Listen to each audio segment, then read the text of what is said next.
చెప్పేటువంటి పేర్లన్నీ కూడా లిఖితపూర్వకంగా మీరు చక్కగా దానిలో ఎంటర్ చేయొచ్చు అని చెప్పాడు. సరే అన్నారు అందరూ కూడా. సాయంకాలం మళ్ళీ శాస్త్రవాదన అమ్మవారి గురించి, అమ్మవారి చుట్టుపక్కల ఉండేటువంటి 1,500,000 దేవీ దేవతా సమూహాలు ఏవైతే ఉంటాయో వాటన్నింటి గురించి తెలుసుకోవడం కోసమని అందరూ వెళ్ళారు.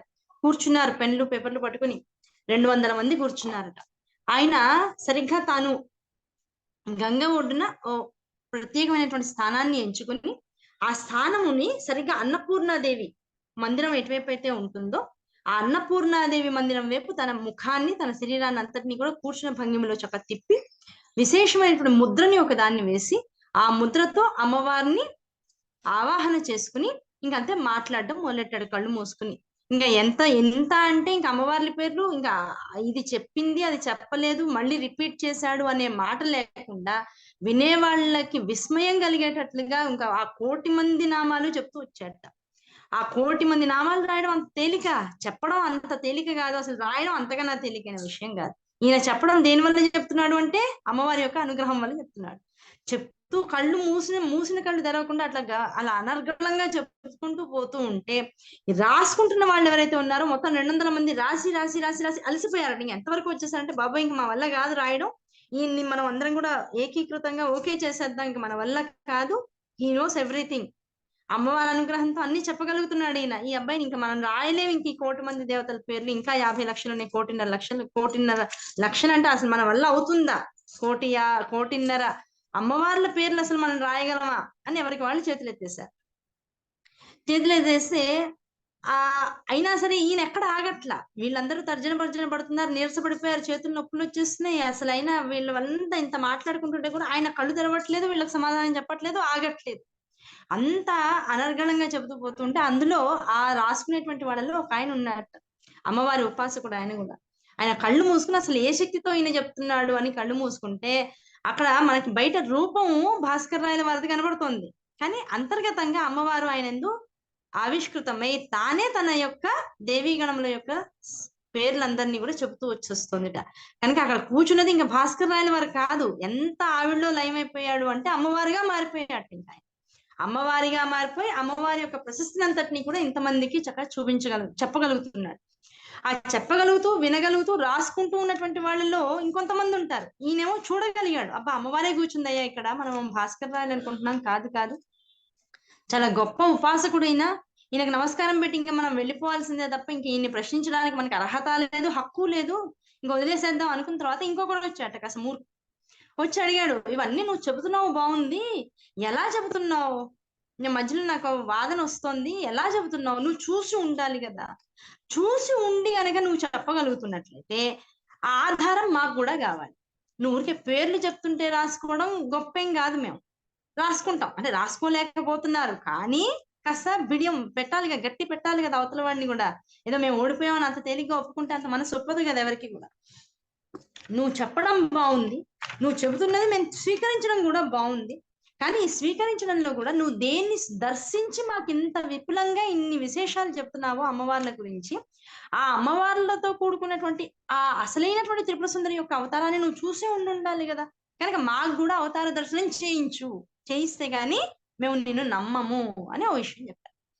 అంటే భాస్కర్ రాయల వారిని అమ్మవారు ఎంత అనుగ్రహిస్తేనో అంత శ్రీ విద్యా స్వరూపాన్ని అంతటినీ తన యందు లయింప చేసుకున్నటువంటి మహానుభావుడు ఆయనని ప్రశ్నించగలిగేటంత స్థానంలో ఒక 200 మంది పృచ్ఛకులు వచ్చి కూర్చున్నారు అంటే వారికి ఎంత అమ్మవారి ఉపాసన ఉండాలి, తేలిగ్గా అమ్మవారు అంత తేలిగ్గా ప్రశ్న అడిగింపబడకుండా ఉండదు కదా.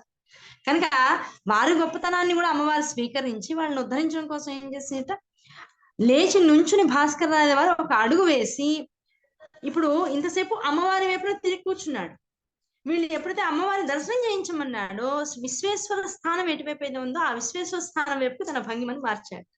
మార్చి మళ్ళీ నమస్కారం చేసి ముద్ర వేసుకుని కూర్చునేటప్పటికల్లా అమ్మవారు ఏకంగా ఒక విరాట్ రూపంగా కనబడద్దు, ఆ విరాట్ రూపం ఎలా ఉందిట, ఒకవైపు రాజశ్యామల అమ్మవారు, మరొక వైపు వారాహి అమ్మవారు, మధ్యలో చక్కగా ఈ చిన్నపిల్లల్ని మధ్య చక్కగా బ్యాగులు ఇలా కట్టుకుని నడుస్తూ ఉంటున్నారు ఈ నవతరం వాళ్ళు, అలా చక్కగా ఈ ముందు వైపు స్థానంలో చక్కగా కూర్చోబెట్టుకున్నట్లుగా అక్కడ బాలా త్రిపుర సుందరి తల్లి, ఆవిడతో పాటుగా మొత్తం ఇన్ని వేల కోట్ల దేవతా సమూహము కూడా ఆవిడ్ని వెన్నంటి నడుస్తున్నటువంటి స్వరూపం. అటువంటి స్వరూపం యొక్క దర్శనం అక్కడ ఉన్నటువంటి 200 మందికి కలిసి. ఇంకా ఆ స్వరూపాన్ని చూసేటప్పటికల్లా ఇంకా మాట్లాడడానికి నోట్లో మాటలు ఉంటాయా?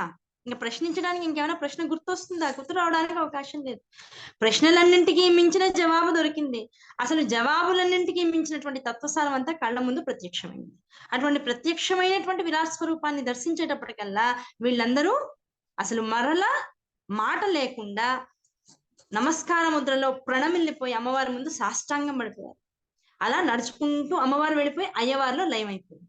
అటువంటి దృశ్యాన్ని ఆ 200 మంది కూడా ఆ ప్రదోషకాల సమయంలో గంగానది తీరంలో కాశీ క్షేత్రంలో చూడగలిగారు. అలాంటి స్వరూపాన్ని ఇంతమందికి దర్శింపజేసిన తర్వాత అప్పుడు ఏం చేశారు? అమ్మవారి యొక్క అనుగ్రహంతోనే విశేష అమ్మవారి యొక్క నామాలు 1,000 నామాలు చెప్తున్నప్పుడు అన్నపూర్ణాదేవి వైపుకి తిరిగి నామాలు చెప్తారు. అమ్మవారి యొక్క స్వరూపాన్ని దర్శింపజేయమన్నప్పుడు అయ్యవారి వైపుకి తిరిగి అమ్మవారి యొక్క స్వరూపాన్ని ఇంతమందికి దర్శనం అయ్యేలా ప్రకటింపజేశారు. అంటే అమ్మాయిల సమిష్టి స్వరూపం. అందుకని అక్కడ ఏం చేశారు? వెంటనే భాస్కర్ రాయల వారు శివలింగాన్ని ముందు ప్రతిష్ఠించి ఆ శివలింగం పైన ఉన్నటువంటి లింగ పృష్ఠభాగం మీద, అంటే లింగం యొక్క ఊర్ధ్వ భాగం మీద పైన శ్రీచక్రాన్ని లిఖించి భాస్కర్ రాయల వారు చేసినటువంటి శ్రీచక్రేశ్వర స్వామిని అక్కడ ప్రతిష్ఠితం చేశారు. ఎక్కడ ఉంటుంది ఆ శ్రీచక్రేశ్వర స్వామి? అన్నపూర్ణాలయంలో ఒక మూలగా ఉంటుంది. ఆ అమ్మ దర్శనం చేసుకుంటే కలిగేటువంటిది ఏమిటి అంటే సంపూర్ణమైనటువంటి 1,500,000 దేవతా సమూహముతో కూడుకున్నటువంటి లలితా త్రిపుర సుందరి యొక్క సాపేక్ష స్వరూపం మనకి దర్శనమైపోతుంది. అంత అమ్మవారిని అంత ఉపాసన చేసి అమ్మవారిని అంతగా పట్టుకుని ఇంతమంది యొక్క మనస్సుల్లో ఉన్నటువంటి సందేహాలన్నింటికీ అమ్మవారి దర్శనం ఒక్కటే ఇంకా అంతకు మించినటువంటి సమాధానం లేదనేటువంటి ఒక దాన్ని విశేషంగా తాను తెలుసుకుని అంత ఉపాసనతోనూ తాను చేసినటువంటి ఉపాసనా బలాన్ని అంతటినీ కూడా ఇంతమందికి అమ్మవారిని దర్శింపజేయడానికి కావాల్సినటువంటి శక్తిగా వినియోగించి అంతమందికి మోక్షాన్ని కలిగించారు. అమ్మవారిని చూశాక ఇంకా మళ్ళీ జీవితం ఉంటుందా? అన్నిటి నుంచి విడిపడిపోతారు. ఆ విడిపడిపోవడమే మోక్షం. అటువంటి మోక్షాన్ని 200 మందికి కలిగించి తాను శ్రీచక్రేశ్వర స్వామిగా, శ్రీచక్రేశ్వరుడిగా ఆ కాశీ క్షేత్రంలో శివలింగాన్ని చక్కగా ప్రతిష్ఠించుకుని తాను కూడా విశ్వేశ్వరుల్లో లయమైపోయాడు. అంటే భాస్కర్ రాయల వారి యొక్క గొప్ప చరిత్ర ఎలాంటిది, ఆయన ఎందుకు ఇన్నిసార్లు ఈ లలితా సహస్రనామానికన్నా పూర్వమే మనం ఎందుకు తలుచుకోవాలి అంటే వారి అనుగ్రహం లేకపోతే మనకి లలితా సహస్రనామం తెలుసుకోవాలనేటువంటి కోరిక రాదు. అంటే వారి అనుగ్రహం ఎక్కడో ఉంది. ఏ జన్మలోనో కాస్త వేదవేత్త అయినటువంటి వారికో, గురుస్వరూపులైనటువంటి వారికో, తల్లిదండ్రులకు, మనకి చదువు చెప్పినటువంటి గురువులకు, ఎవరికో వారు అనుకున్నంత కాకుండా వారు అనుకోనంత స్థాయిలో వారికి సేవ చేసి ఉండేటువంటి భాగ్యం ఎక్కడో ఉంది, ఇది వరకు జన్మల్లో ఉన్నది. ఆ భాగ్యవశాన ఈ జన్మల్లో లలితా సహస్రనామం చదవడమే ఒక గొప్పతనం. అంటే ఆ లలితా సహస్రనామానికి భాష్యం తెలుసుకోవాలనేటువంటి కోరిక మనసులో ఉద్భవించింది. ఆ భాష్యం తెలుసుకోవాలనేటువంటి కోరిక ఎప్పుడైతే కలుగుతోందో సంపూర్ణమైనటువంటి అమ్మ అనుగ్రహం, శ్రీ విద్య ఉపాసనాంతర్గతంగా ఉన్నటువంటి అమ్మ తత్వసారాన్ని తెలుసుకునేటువంటి యోగ్యత మనకు వచ్చింది అని అర్థం. ఈ యోగ్యతానుసారంగా ఏ భాష్యాన్ని అయితే తెలుసుకుంటామో ఆ భాష్యము ఎంతవరకు తెలుసుకోగలం? సామాజికంగా, భౌతికంగా, శారీరకంగా, మానసికంగా మనకున్నటువంటి శక్తియుక్తులు ఎంతవరకు మనల్ని పరిమితి చేసి ఉన్నాయో ఆ పరిమితిలో అమ్మవారి యొక్క తత్వాన్ని తెలుసుకునే ప్రయత్నం చేయగలం. పరిమితి స్థాయి దాటిందంటే మనకు అర్థం కావడానికి కూడా అవకాశం లేదు. ఇప్పుడు 1వ క్లాస్ పిల్లాడిని కూర్చోబెట్టుకుని 10వ క్లాస్ లెసన్స్ అన్ని చెప్పామనుకోండి, ఎలా ఉంటుంది? వాడు ఏదో తలకాయ ఊపుతూ ఉంటాడు అంతే. ఇప్పుడు మనందరం ఊపుతూనే ఉంటాం కదా, అబ్బా అద్భుతం అద్భుతం అనుకుంటే తలకాయ ఊపుతాం కదా. అవి ఎలాంటిది అంటే 10వ క్లాస్ పుస్తకాలన్నీ కూడా 1వ క్లాస్ చదివేటువంటి పిల్లవాడు ఎదురకుండా కనుక కూర్చుని మనం చదువుతుంటే ఏదో చదువుతున్నాడు తలకాయ ఊపుతామని వాడు మధ్యలో నిద్రలో కూడా వెళ్ళిపోయి ఎలాగైతే అవన్నీ అర్థం కానటువంటి స్థితిలో కేవలంగా అక్కడ సాక్షిభూతుడిగా మాత్రమే ఉంటాడు. అటువంటి పిల్లవాడి చందాన మనం కూడా ఏమవుతుంది? వేదాంత తత్వము ఎక్కువైనటువంటి మనకు అర్థం కానటువంటి నిజమైన రహస్యాల వైపుకి ఎప్పుడైతే మనస్సు వెళ్తుందో, అక్కడ చెప్పబడుతున్నటువంటి విషయాల్లోకి వెళ్తుందో, మనస్సు గ్రహించే స్థాయి తగ్గించేసుకుని కేవలం వినవడం వరకు పరిమితం అయిపోతుంది. ఆ పరిమితంలో ఏమవుతుంది? అపరిమితమైనటువంటి అమ్మవారి యొక్క శక్తిని గ్రహించలేనటువంటి స్థితిలో మనం ఉండిపోతూ ఉంటాం. వాక్యాలు పదాలు మాత్రమే వింటూ ఉంటాం, చెవులకు వినపడేవి. గ్రహించనటువంటి స్థితిలో ఉన్నటువంటి వాడు గ్రహించలేని స్థితిలోనే ఉండిపోతాడు. అందుకని పెద్దలు ఏం చేశారు, ఇవి మనకి ఎంతవరకు అవసరము, వీటిని ఎలా వాడుకోవాలో, వీటిని అలా వాడుకుంటూ ఎలా మన జీవితాన్ని బాగు చేసుకోవాలో, జీవితాన్ని బాగు చేసుకుంటే ఏ నమ్మకము ఏ దృఢత్వం అయితే మనసు కలిగి అబ్బా ఈ స్తోత్రాన్ని పట్టుకుంటే నేను బాగుపడతాను అనేటువంటి ఒక విషయాన్ని వాడు త్రికరణ శుద్ధిగా నమ్మడం మొదలెడతాడో, దాంతో వాడి జీవితాన్ని తన వైపుకి, అంటే ప్రపంచం వైపుకి తన కుటుంబం వైపుకి ఉన్నట్లుగానే ఉంచుతూ తెలియకుండానే తన వైపుకు లాక్కునేటువంటి ప్రయత్నం అమ్మవారు చేస్తూ ఉంటుంది. కనుక మనం చెప్పినటువంటి భావాలు దాని యొక్క అర్థాలు ఎంతవరకు అంటే మనకి ఇప్పుడు ఎంత ఉపయోగము, ఏది ఎంత తెలుసుకుంటే మనం బాగుంటాము అంతవరకు మాత్రమే ఈ భాష్యాన్ని మనకు అందించి వదిలేశారు. ఇంతకు మించి రహస్యాలు కావాలి అంటే ఎవరికి వారు లలితా సహస్రనామంలో ఉన్నటువంటి ఒక్కొక్క నామాన్ని 1000 నామాలతో కూడుకున్నటువంటి లలితా సహస్రనామం అంటాం. ఒకసారి అర్థాన్ని తెలుసుకుని, ఇప్పుడు ఇవాళ ఒక శ్రీమాత అనేటువంటి ఒక నామానికి అర్థం తెలుసుకున్నాం. శ్రీమాత అనేటువంటి నామానికి అర్థం తెలుసుకున్న తర్వాత చేయాల్సినటువంటి పని ఏమిటి? ఓకే, అబ్బా విన్నాం ఎంత ఆనందంగా ఉందో, తర్వాత నామం విన్నాం ఎంత ఆనందంగా ఉందో, 1000 నామాలు అయిపోయినాయి, భాష్యం అయిపోయినాయి, ఎంత ఆనందంగా ఉందో అని 1000 రోజుల పాటు లేకపోతే ఒక 2-3 సంవత్సరాల పాటు వెయిట్ చేయకుండా ఈ నామాన్ని తెలుసుకున్న తర్వాత ఆ రోజంతా ఆ నామంతో కూడుకున్నటువంటి ఉపాసన చెయ్యాలి, అనుష్ఠానం చెయ్యాలి అని చెప్తాను. ఆ అనుష్ఠానం చేస్తుంటే మనస్సు నిజంగా ఆ నామం వెనకాల ఉన్నటువంటి భాష్యార్థంతో కనుక మిళితమైపోయి సంతృప్తి చెంది ఆనందాన్ని పొందుతూ ఉంటే ఇంకోసారి ఇంకో విషయాన్ని తెలుసుకోవాలనేటువంటి కోరిక మనసులో జనించకుండా ఆగిపోయినట్లయితే ఈ నామముతో వీడు ఉద్ధరింపబడతాడు అని అర్థం. వీడికి మోక్షం వచ్చేస్తుంది. వాడు ఇంకో నామం తెలుసుకోవాల్సినటువంటి అవసరం లేదు. ఇంకో నామం తెలుసుకోవాల్సినటువంటి అవసరం లేకుండా తెలుసుకోబడినటువంటి నామంతో ఎవడైతే మమేకమైపోయి ఆ నామంతో అనుష్ఠానం చేసి ఆ నామముగా మారిపోతాడో అటువంటి వాడికి ఆ నామముతో కూడుకున్నటువంటి స్వరూపంగా అమ్మవారి దర్శనం ఇచ్చి తనలోకి లయం చేసేసుకుంటాం. కనుక ఇప్పుడు మనందరం చేయాల్సింది ఏమిటి? ఇవాళ శ్రీమాత నామం తెలుసుకున్నాం. ఇవాళ రోజంతా మన మనసులో ఏ నామం వెళ్ళాలి? శ్రీమాత్రే నమః, శ్రీమాత్రే నమః, అది ఎన్ని లక్షల సార్లు ఎన్ని వేల సార్లు చేస్తావు, ఎన్ని నిజంగా కూర్చుని 1,000,000 సార్లు చేస్తావు, నీ ఇష్టం. లేదు ఈ నామం నాకు 1,000,000 అయ్యేదాకా నేను వదలకుండా ఉంటాను, నీ ఇష్టం. నువ్వు పట్టుకోగలగాలి. అలా పట్టుకోగలిగితే ఇప్పుడు ఏమవుతుంది, ఒక్కొక్క నామము కలిపితే 1000 నామాల లలితా సహస్రనామం. అందులో ఉన్నటువంటి ఒక్కొక్క నామాన్ని కోట్ల సంఖ్యలో చేస్తే కోటి యోగిని గణ సేవిత అమ్మవారు నామం ఏంటి? అమ్మవారు కోటి యోగిని గణ సేవిత స్వరూపంగా భాస్కర్ రాయల వారిచే ఎలాగైతే జగత్తుకు ప్రకటితమైందో అలాగే మనందరికీ అమ్మవారు ఏం చేస్తుంది, వీడు ఒక్కొక్క నామాన్ని ఇన్నిసార్లు ప్రయత్నపూర్వకంగా కూర్చుని జపం చేస్తున్నాడు రా, ఇలాంటి వాడు ఇంకా నేను ఎలా కనపడాలి? శ్రీచక్రేశ్వరి స్వరూపంగా కనబడాలి. కనుక మనందరి మనసులో అమ్మవారు వస్తుంది, శ్రీచక్రేశ్వర స్వరూపంగా వచ్చేస్తుంది. అలాంటి స్వరూపాన్ని మనసులో నిక్షిప్తం చేసుకోవాలి అంటే ఒక్కొక్క నామాన్ని అనుసంధానం చేసుకోవాలి లైఫ్ లో. అయితే ఇప్పుడు మనందరికీ వచ్చే మొట్టమొదటి ప్రశ్న ఎలా వస్తుందంటే, ఏమంటే మనం 4 నుంచి 5 దాకా క్లాస్ పెట్టుకున్నాం కదా, మీరు సాయంకాలం పూట చెప్తారు, బాగుంది విన్నాం, మరి అప్పుడు మేము నామం చదువుకోలేంగా, మీరు అసలు అలా కుదరదన్నారు కదా, అలా అంటే తినకూడదు అన్నారు కదా, ఇలాంటి రూల్స్ అన్ని చెప్పారు కదా, మేము మరి తినాలి, అప్పటికే బ్రేక్ఫాస్ట్ అవుతుంది, లంచ్ అవుతుంది, వీలైతే కనుక డ్రంచ్ కూడా పిసర్ అవుతుంది 4 కంటే, మధ్యలో 2 సార్లు కాఫీలు అయితే టీలు అయితే, ఏదో లఘు సంఖ్య దీర్ఘ సంఖ్య అంటే కాస్త స్నానం చేసి వస్తాం, కాస్త వాష్రూమ్స్ ఏవో చూసుకోవాలి కదా, ఇప్పుడు మా పరిస్థితి ఏమిటి? ఇప్పుడు 5 తర్వాత ఇప్పుడు మేము ఈ నామం చదువుకోవాలా మానేయాలన్నా, చదువుకునే అర్హత అసలు మాకుందా? ఇవన్నీ డౌట్స్ వస్తూ ఉంటాయి. నామం వరకు ప్రణవం లేకుండా కేవలం నామం వరకు నమః అనేటువంటి మర్యాదపూర్వకమైనటువంటి సూచనని మాత్రమే పాటిస్తూ చదువుకునేటువంటి అర్హత అందరికీ ఉంది, ఏ సమయంతో పాలన లేకుండా. దాన్ని విశేషమైనటువంటి అనుష్ఠానం కింద మార్చుకోవాలి అంటే ఇవాళ సాయంకాలం 4 గంటల నుంచి 5 గంటల దాకా విన్నటువంటి లలితా సహస్రనామంలో చెప్పుకున్నటువంటి నామం ఏదైతే ఉంటుందో అది రేపు పొద్దున తెల్లవారిన తర్వాత స్నానం చేసిన తర్వాత ఆ రోజు మళ్ళీ 4 గంటల దాకా ఆ నామాన్ని యథాశక్తి జపం గనక చేసుకోగలిగినట్లయితే తర్వాత నామము అమ్మవారిచే పలికింపబడి అమ్మవారి ఎలా వినిపిస్తే మనకి మన మనస్సు అమ్మవారిలో లయం అవుతుందో అలా వినగలిగేటువంటి అర్హత మనకు పెరుగుతుంది. కనుక 4 గంటల నుంచి 5 గంటల క్లాసు బాగుందా అంటే ఇప్పుడు చెప్పండి, బాగుందా? 4 గంటల నుంచి 5 గంటల క్లాస్ బాగా విన్నాం అనుకోండి, ఏం జరుగుతుంది ఇప్పుడు? తర్వాత రోజు అనుష్ఠానానికి మేము కూడా అనుష్ఠానం చేస్తామండి అని చెప్పుకోవచ్చు. ఏమిటి అనుష్ఠానం అంటే అమ్మనామం చేసుకుంటాం. ఏంటి అమ్మనామం అంటే ముందు రోజు తెలుసుకున్నటువంటి నామాన్ని, తర్వాత రోజు తెలుసుకోబడవలసినటువంటి నామాన్ని తెలుసుకునేటువంటి దిశగా ఆ యోగ్యత సాధించడం కోసం అనుష్ఠానం చేస్తాం. ఇప్పుడు ఏమవుతుంది? ఎవరికి నమస్కారం చేయాలన్నా, ఎవరిని పలకరించాలన్నా చూడండి, ఇప్పుడు ఎలా నమస్కరిస్తాం? శ్రీమాత్రే నమః. అమ్మ నువ్వు అమ్మవారివి, అమ్మవారిగా ఉన్నటువంటి నీకు నేను నమస్కారం చేస్తున్నాను. Hi, hello, good morning, good evening ఇలాంటి మెసేజ్లు అన్ని పోయి ఇప్పుడు ఏమవుతుంది? ఎవరిని చూసినా అమ్మ శ్రీమాత్రే నమః. అంతే కదా? అమ్మ నీలో ఉన్నటువంటి అమ్మవారిని నేను దర్శిస్తున్నా. అనుష్ఠానం అంటే ఏంటి? చేస్తున్నటువంటి వాడు, చేయబడుతున్నటువంటి నామం, ఆ చేస్తున్న వాడి కంటికి కనపడేటువంటి దృశ్యం, ఈ 3 అమ్మగా మారిపోవాలి.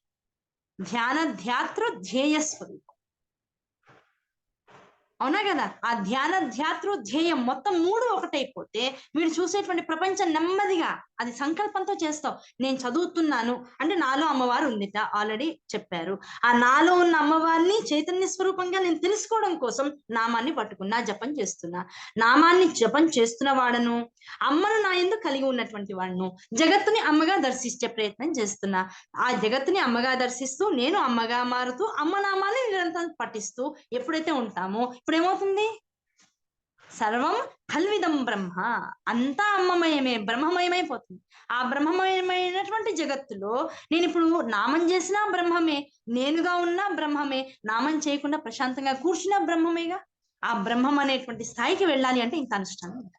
లలితా సహస్రనామం చదవడం వల్ల బ్రహ్మ పదార్థాన్ని పొందగలగాలి. ఆ బ్రహ్మ పదార్థాన్ని పొందగలిగేటువంటి అర్హత లలితా సహస్రనామం అందరికీ ఇచ్చింది కనుక ప్రయత్నం ఇవాళ నుంచే మొదలెట్టాలి. అవునా కదా?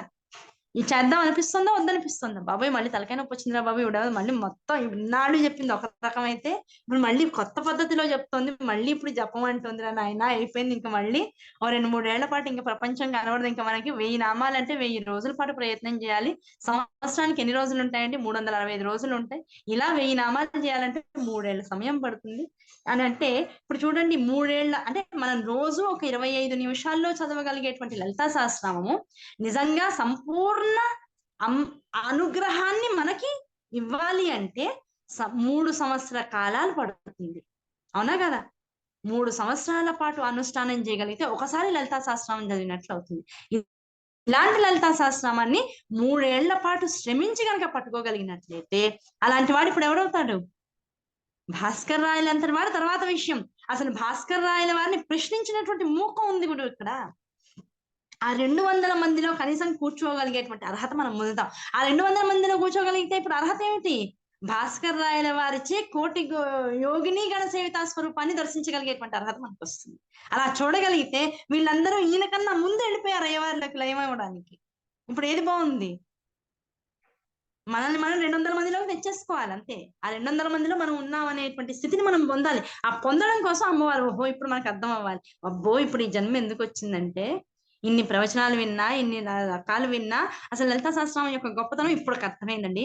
ఈ అర్థమైన లలితా సహస్రనామం అంతా ఇప్పుడు నేను అమ్మవారిని పట్టుకోగలిగితే రేపటి నుంచి నా అనుష్ఠానం మొదలెడితే ఒక ప్రణాళికాబద్ధంగా 3 ఏళ్ల పాటు 365 రోజులు ఇంటూ 3 ఏళ్ల పాటు కనుక నేను ఒక్కొక్క నామాన్ని ఒక రోజంతా పట్టుకోగలిగితే నెమ్మదిగా ఏమవుతుంది? అయ్యో నేను ఆకలికి ఉండలేనండి, నేను పొద్దున్నే ఏమన్నా తినాలి, మరి తిని చేసుకోవచ్చా?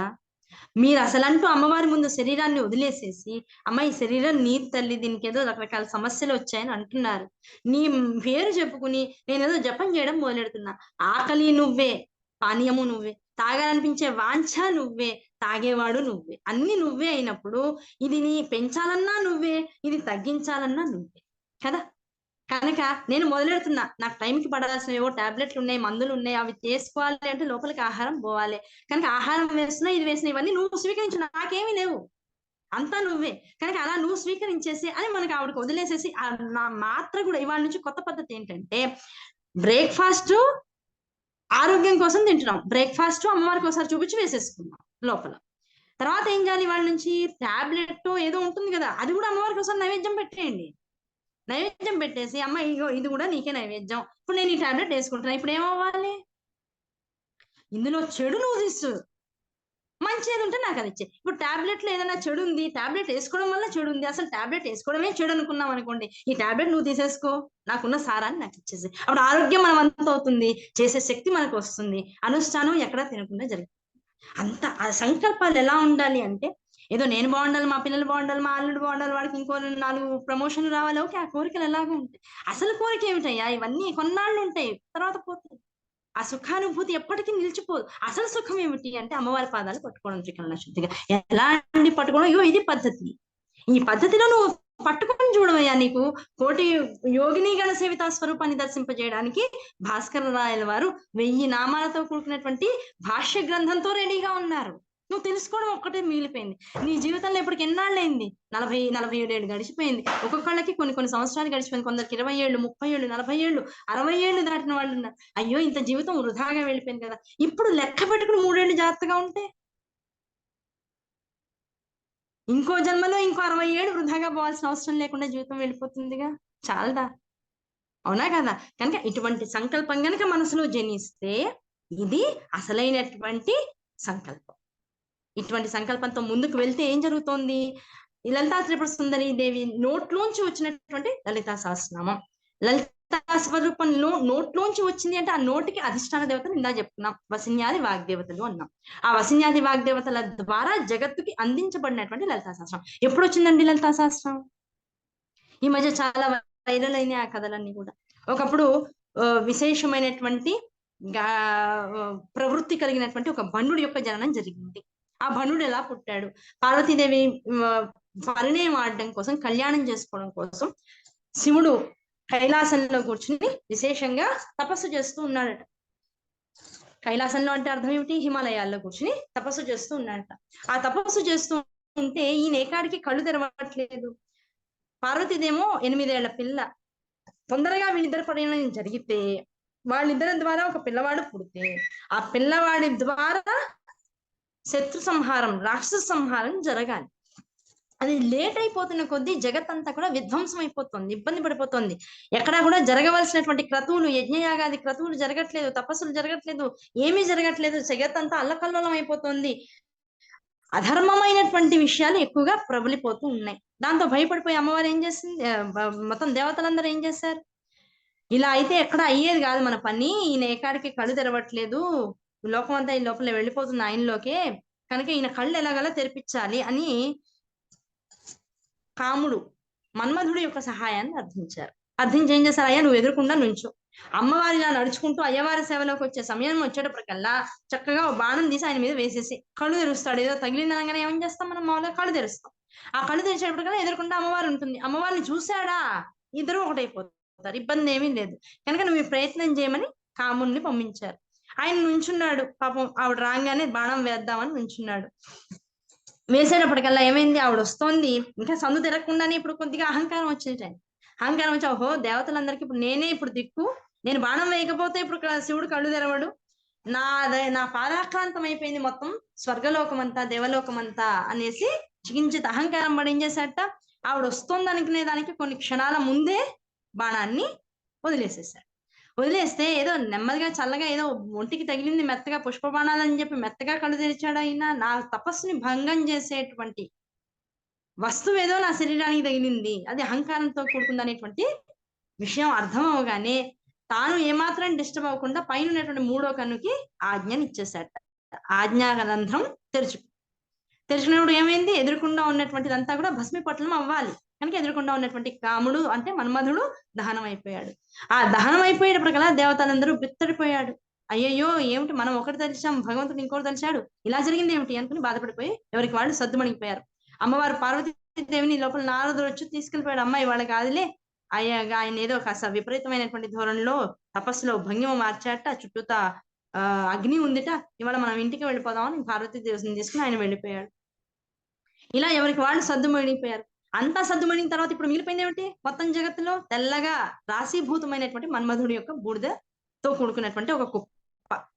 ఈ లోపల ప్రమదగణాల్లో మొత్తం జగత్తు యొక్క నిర్వహణ భారాన్నంతటినీ మీద వేసుకున్నటువంటి గణపత్యులలో ఒక గణపతి అనేటువంటి వాడు ఒకడు నడుస్తూ వస్తున్నాడు. వాళ్ళకు కూడా బ్రహ్మగున్నంత శక్తి ఉంటుంది. వాళ్ళు దే కెన్ రీజనరేట్ అంటే జగత్తులోకి ఒక కొత్త సృష్టిని ఏర్పాటు చేయగలిగేటువంటి శక్తి కలిగినటువంటి వాడు గణాధిపత్యులు అంటారు వాళ్ళు. ఆ గణాధిపత్యులైనటువంటి వాళ్ళలో ఒక గణపతి నడుచుకుంటూ వస్తూ వస్తూ ఈ తెల్లగా ఉన్నటువంటి కుప్ప మీద దృష్టి పడింది. కుప్ప ఇంత తెల్లగా ఉంటే దీని వెనకాల ఎంత అందం ఉందో ఆ అందాన్ని మళ్ళీ జగత్తుకి పరిచయం చేయాలి అనేటువంటి ఒక ఊహ మనసులోకి వచ్చి ఏం చేశాడు, తన యోగ శక్తిని తపశక్తిని అంతా కూడా ధారపోసి ఆ మసిగా అంటే బూడిదగా రాలిపోయినటువంటి ఆ కుప్పనంతటికి ఒక ఆకారాన్ని ఇచ్చాడు తన తపోశక్తితో. ఇచ్చేటప్పటికి ఏమైంది, దీనంతా బ్రహ్మదేవుడు తన లోకంలోంచి చూస్తున్నట్ట. ఏమిట్రా బ్రహ్మ సృష్టితో జగత్తంతా అని విన్నాను కానీ బ్రహ్మకు అతిరిక్తంగా సృష్టి జరుగుతోంది ఇక్కడ అని ఆశ్చర్యంగా చూశాట.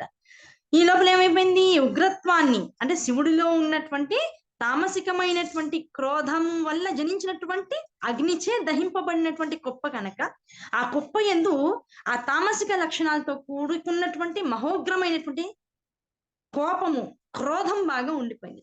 ఆ క్రోధముతో ఏర్పడినటువంటి ఒక స్వరూపం మన జగత్తుకి ఆవిష్కృతమైంది. ఆవిష్కృతం అయినప్పటికీ ఏమైంది, ఆ కోపముతో కూడుకున్నటువంటి వాడు ఎటువైపు తిరిగినా ఏం చూసినా అంతా దగ్ధమైపోతూ వస్తుంది. దగ్ధమైపోతూ వస్తున్నప్పటికీ ఏమైపోయింది, అటువంటి విధ్వంసాన్ని సృష్టించుస్తున్నటువంటి బ్రహ్మ సృష్టి కానటువంటి వాడిని చూసి బ్రహ్మదేవుడు అన్నట్ట, అరే రే ఎంత పని జరిగిందిరా, వీడిని చూస్తుంటే భలే విచిత్రంగా ఉందే అని ఓ చిన్న స్వరాన్ని లోపల నుంచి వదిలాడు. ఇప్పుడు మనం చెప్పినటువంటి ఈ వాక్యాలన్నీ కలిపితే భండ భండ, అరే భలే విచిత్రంగా ఉందిరా, భలే భలే అన్నట్లుగా భండ బండ అని. ఆ భండ బండ అనేటప్పటికి జగత్తంతా అదే విన్నది. ఎవడో కొత్తోడు పుట్టాడ్రా, బ్రహ్మగారి నోట్లోంచి బండ అనే మాట వినబడింది. బండు వచ్చాడు, బండు వచ్చాడు. ఆ బండు వచ్చాడు, ఆ బండు ఎలా ఉంటాడో ఎవరికి తెలియదు. ఇంకా ఆ బండు యొక్క ఆవిష్కారం అయింది. వాడు ఇంకేం చేశాడు, వాడికి ఏం చేయాలో అర్థం కాదు. జగత్తంతా తిరుగుతున్నాడు, ఎక్కడ అడిగేస్తే అక్కడల్లా లోతుకు పోతుంది, భూమి సగం లోపలికి కుంగిపోతుంది, ఎక్కడ చూస్తే అక్కడల్లా మాడి మసైపోతుంది, లోపల నుంచి జ్వాలలు వస్తున్నాయి. ఇంత శక్తి కలిగినటువంటి వాడిని వృధాగా పోనిస్తే ఎట్లా? వెంటనే శుక్రాచార్యుల వరకు ఒక ఐడియా వచ్చింది, రే నాయనా నువ్వు వెళ్ళిపో, నువ్వు ఉన్న చోట ప్రశాంతంగా ఓ ఏకాంత ప్రదేశాన్ని చూసుకుని మనుషులకు దూరంగా ముందు నేను చెప్పినట్లుగా జపం చేస్తూ పో, నీకు మంత్రం ఇస్తానని చెప్పి కూర్చోబెట్టాడు. ఆయన విశేషంగా శివుణ్ణి పట్టుకుని ఇంకా తపస్సు చేయడం మొదలెట్టాడు. ఆ తపస్సు చేస్తే కల్పం జరిగిపోతుంది, కాలం జరిగిపోతుంది, ఎక్కడ డైవర్షన్స్ లేవు, ఎక్కడ ఎవరు కూడా ఏం మాట్లాడట్లా. చివరికి అంత క్రోధోగ్రుడైనటువంటి ఆ భండాసురుడు లోపల నుంచి తపస్సు ద్వారా జ్వలించేటువంటి మంటలు ఇంకా అధికమైనటువంటి స్థాయిలో ఎగసిపడ్డం మొదలెట్టాయి. దాంతో మొత్తం జగత్తులన్నీ కూడా అహాహాహాహాకారాలు చేయడం మొదలెట్టాయి.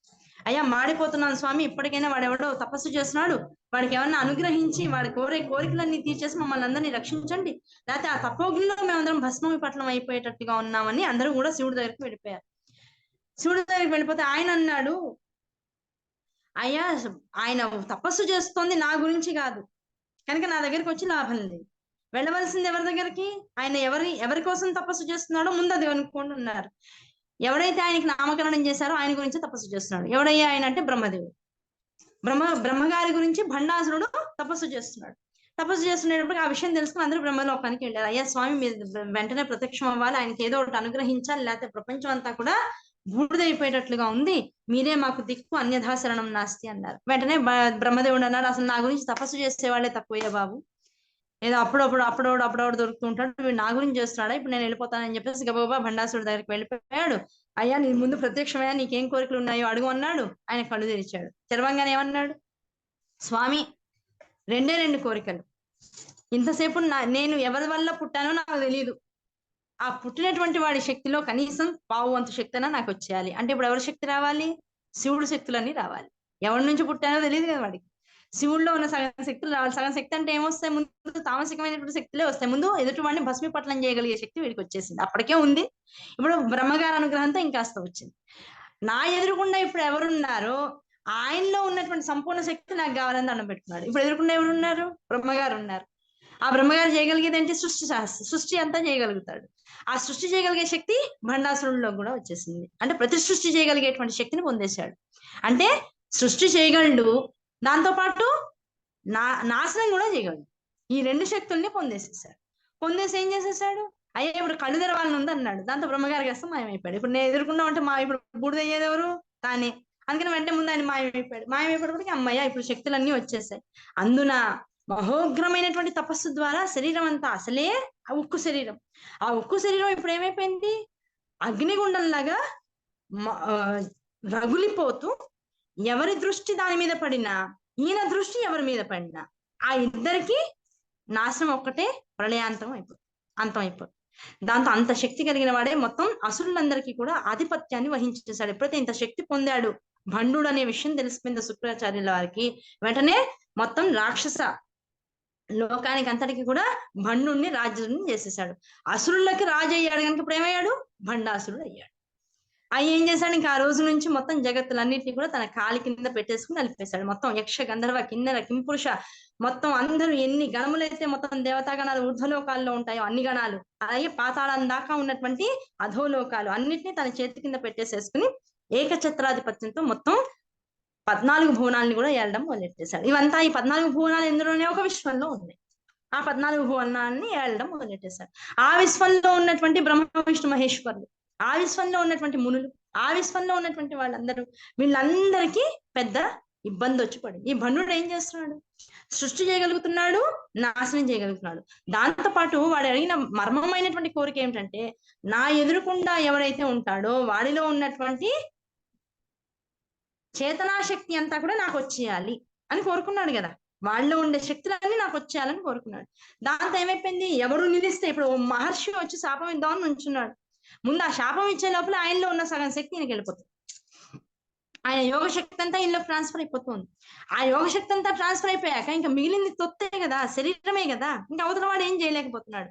దేవతలు నిలిచినా గంధర్వులు నిలిచినా ఎవరు ఏ రకంగానూ ఆయన్ని పట్టలేకపోతున్నారు. వాళ్ళల్లో ఉన్న శక్తులన్నీ ఈయనలోకి వెళ్ళిపోతున్నాయి. దాంతో ఏమైపోయింది, జగత్తులో ఉన్నటువంటి వాళ్ళందరిలోనూ ఉన్నటువంటి శక్తి విహీనం అయిపోయారు. చైతన్య విహీనం, శక్తి విహీనం అయిపోయింది జగత్ అంతా కూడా.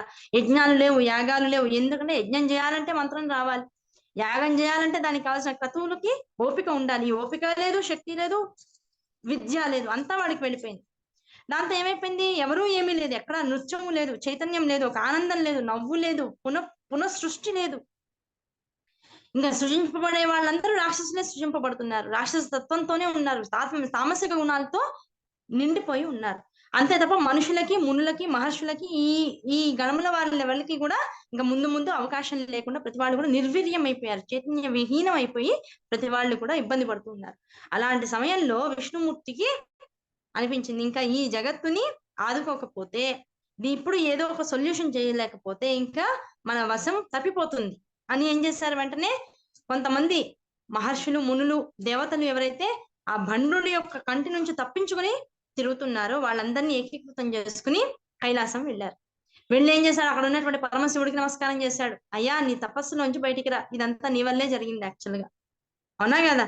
దేవతలందరూ పాపం నీకేదో కళ్యాణం చేద్దామని ముందుకు వస్తే నువ్వేమో వాళ్ళకి ఇలాంటి గిఫ్ట్ ఇచ్చేసావు, వాళ్ళందరూ ఇబ్బంది పడుతున్నారు, కళ్ళు తెరువు అన్నాడు. ఆయన కూడా కళ్ళు తెరిచాడు, జరిగిందంతా చెప్పారు. ఇలా భండాసురుడు అనేవాడు వచ్చాడు, వాడికి తెలియకుండా ఇప్పుడు జగత్తులో ఏం చేయడానికి అవకాశం లేదు. ఎక్కడ ఏది గుండు పూస కదిలినా ఇప్పుడు వాడికి తెలిసిపోతుంది. ఎందుకంటే అన్ని వైపులా తన మంత్రుల్ని, తన సేనాధిపతుల్ని, తన సేనని మొత్తం అంతా వ్యాపింప చేసి పెట్టేశాడు. ఎక్కడ ఎవడు కూడా ఒక మంచి వైదిక కర్రతూ చేయడానికి అవకాశం లేకుండా నిగూఢంగా అక్కడ మొత్తం అందరినీ పెట్టేసేసాడు. సీసీ కెమెరాలు ఉండిపోయినాయి కనుక మనం ఏం చేయలేము. కానీ ఈ పరిస్థితిలోంచి తప్పించుకోవాలి, ఏం చేద్దాం అని జాగ్రత్తగా ఆలోచిస్తే అప్పుడు శివుడు చెప్తాడు, అయ్యా, ఈ జగత్తులో ఉండి ఇక్కడ మనం ఏం చేసినా సరే వాడికి తెలిసిపోతుంది కనుక ముందు వాడి మనస్సుని రంజింపజేయాలి. వాడి మనస్సు కనీసం కొన్ని గంటల పాటైనా సరే ఈ జగత్తుని పట్టించుకోకుండా ఉండగలిగే స్థితిలోకి వాడిని తీసుకెళ్ళాలి. ఆ పని ఎవరి వల్ల అవుతుందంటే విష్ణుమూర్తి వల్ల అవుతుంది. వెంటనే విష్ణుమూర్తి చెప్పారు, అయ్యా, లోకోత్తములైనటువంటి వారు, అందమైనటువంటి వాళ్ళు, లోకాతీతమైనటువంటి సౌందర్యం కలిగినటువంటి వాళ్ళు ఎవరైతే ఉంటారో వాళ్ళిద్దరిని వాళ్ళిద్దరికి పంపించేసే, నీ రూపంలోంచి వాళ్ళిద్దరిని బయటికి పంపించేసే అన్నారు. విష్ణుమూర్తి అలాగే చేశాడు, బ్రహ్మగారు అలాగే చేశారు. ఒక అందమైన యువతులు వచ్చారు, ఆయన బండాసురుడి యొక్క మనస్సుని రంజింప చేయడం కోసం వాళ్ళిద్దరు వెళ్ళిపోయారు. ఎప్పుడైతే వాళ్ళిద్దరి వల్ల భండుడు అనేటువంటి వాడు ఈ లౌకిక ఆసక్తిని వదిలి కామాసక్తి వైపుకు వెళ్ళాడో అప్పుడు ఏమైంది, ఇంకా పైన మొదలైంది. ఈ దేవతలందరూ కలిసి మహాయజ్ఞం చేయడానికని రెడీ అయ్యారు. రెడీ అయ్యేటప్పటికి శివుడు అడిగాడు, అయ్యా, ఈ యజ్ఞంలోకి ముందు అగ్నిని మనం రాల్చాలి కదా. ఆ అగ్నిని వేల్చాలంటే చేయవలసినటువంటి పని ఏమిటి, ముందు అగ్నిమంథనం జరగాలి.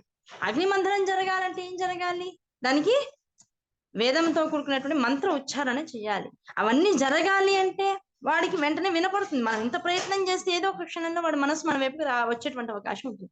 కనుక జగత్తులో ఉండేటువంటి అగ్ని కాకుండా జగత్తులన్నింటికి ఆవల ఉన్నటువంటి చిదగ్ని అనబడేటువంటి అగ్ని నుంచి అగ్నిని తీసుకొద్దాం అని ప్రయత్నం చేశారు. ఎక్కడ ఉంటుందండి ఆ చిదగ్ని? ఆ చిదగ్నిని ఎలా తీసుకురావాలి? అందరికీ డౌట్ వచ్చింది. జగత్తులకి ఆవల ఉంటుంది, అంటే విశ్వానికి ఆవతల ఉంటుంది. అయితే ఇప్పుడు అందరం కలిసి జగత్తు కొన వైపుకు వెళ్దాం, ఒక కొన వైపుకు వెళ్ళిపోదాం. వెళ్ళిపోతే ఆ జగత్తు కొనలో పై భాగానికి రంధ్రం చేద్దాం. రంధ్రం చేసి ఆ జగత్తులోంచి ఆవలకి వెళ్దాం అని ప్రయత్నం చేసి వెళ్ళారు. భగవంతుడు గనక అమ్మవారి యొక్క శక్తి కాస్త కూస్తో వాళ్ళ ఎందు ఇంకా ప్రసరిస్తూ ఉన్నది గనక అమ్మ అనుగ్రహంతో జగత్తులకి ఆవల వెళ్ళగలిగేటువంటి ప్రయత్నం చేశారు. చేసేటప్పటికి ఏమైపోయింది, గ్లోబ్ ఇట్లా ఉంటే, మొత్తం విశ్వం అంతా ఇలా ఉంటే, ఇక్కడ